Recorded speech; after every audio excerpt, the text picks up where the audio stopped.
ഈ ചെക്കനെ ഇതുവരെ കണ്ടില്ലല്ലോ. കുറെ നേരമായി ഞാനിങ്ങനെ നോക്കി നിൽക്കുന്നു. ആ അമ്മ വഴിയിലേക്ക് നോക്കി കാത്തു നിക്ക. ദേ വരുന്നുണ്ട്. ഇവൻ വെളുപ്പിന് പോയതല്ലേ? കഴിക്കാൻ കൊടുത്തിട്ട് കഴിത്തന്നെ ഉണ്ടെന്നാണല്ലോ. നിങ്ങൾക്ക് ആർക്കെങ്കിലും മനസ്സിലായോ ഞാൻ ആരുടെ കാര്യമാ പറയുന്നേന്ന്? ഇപ്പൊ തന്നെ പിടി കിട്ടു കേട്ടോ. മോനെ കണ്ടതും അമ്മ ചോദിച്ചു, നീ എവിടായിരുന്നു മോനെ? എന്നെ കാണാഞ്ഞിട്ട് ഞാൻ എന്തുമാത്രം വിഷമിക്കുന്നോ. ഇതന്നെ ഞാൻ വന്നിട്ട് അപ്പം കഴിക്കുന്നു. ആ അമ്മേ, കുറെ കാര്യങ്ങൾ പറയാൻ, ഞാൻ എല്ലാം പറയാം. അമ്മ തന്നു വിട്ട അപ്പമ്മന് എത്ര വേറെ നടത്തുന്നോ? അയ്യായിരത്തിലധികം തന്നെ. വെറുതെ പുളടിക്കാതെ ഞങ്ങൾ പറയാനാ.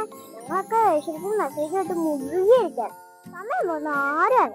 വൈകുന്നേരം ആയപ്പോ യേശുവിന്റെ ശിഷ്യന്മാർ ആൾക്കാരെ പറഞ്ഞിടാനായിരുന്നു. അവർക്ക് നല്ല വിശുദ്ധം ദാഹം ശിഷ്യന്മാർക്ക് മനസ്സിലായിരുന്നു. യേശുപ്പച്ചൻ പറഞ്ഞു അവർക്കിനെ കഴിക്കാൻ. ശിഷ്യന്മാർ മുഖത്തോട് മുഖം നോക്കി, ഇത്രയും പേർക്കുള്ള ഭക്ഷണം ഇവിടുന്ന് കിട്ടും? ഇവിടെ ഒരു കട പോലും, കടയുണ്ടെങ്കിൽ പൈസയില്ല, പച്ചവെള്ളം പോലും കിട്ടാനില്ല. യേശുപ്പച്ചനോട് കാര്യം പറഞ്ഞു. അപ്പച്ചൻ പറഞ്ഞു ആരുടെയും കയ്യിൽ എന്തേലും ഉണ്ടോ നോക്കാൻ.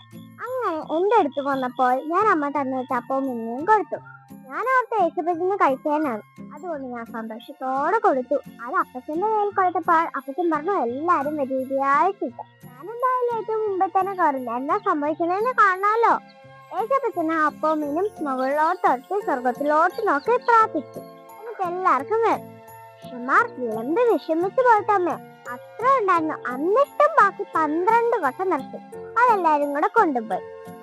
അമ്മ വന്നിട്ട് അപ്പവും മീനും ഇത്രയും പേർക്ക് കൊടുത്തപ്പോൾ ഞാൻ ഗമയോടെ എല്ലാരും നോക്കി. എന്തേ പറഞ്ഞു? ഇപ്പൊ അമ്മയ്ക്ക് മനസ്സിലായോ? നിങ്ങൾക്ക് മനസ്സിലായി ഞാൻ വിചാരിക്കുന്നു.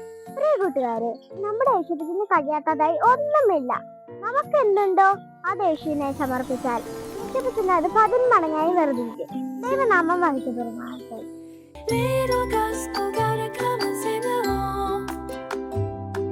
Sharing gospel news in an every song. Ah, Little Gospel Garden.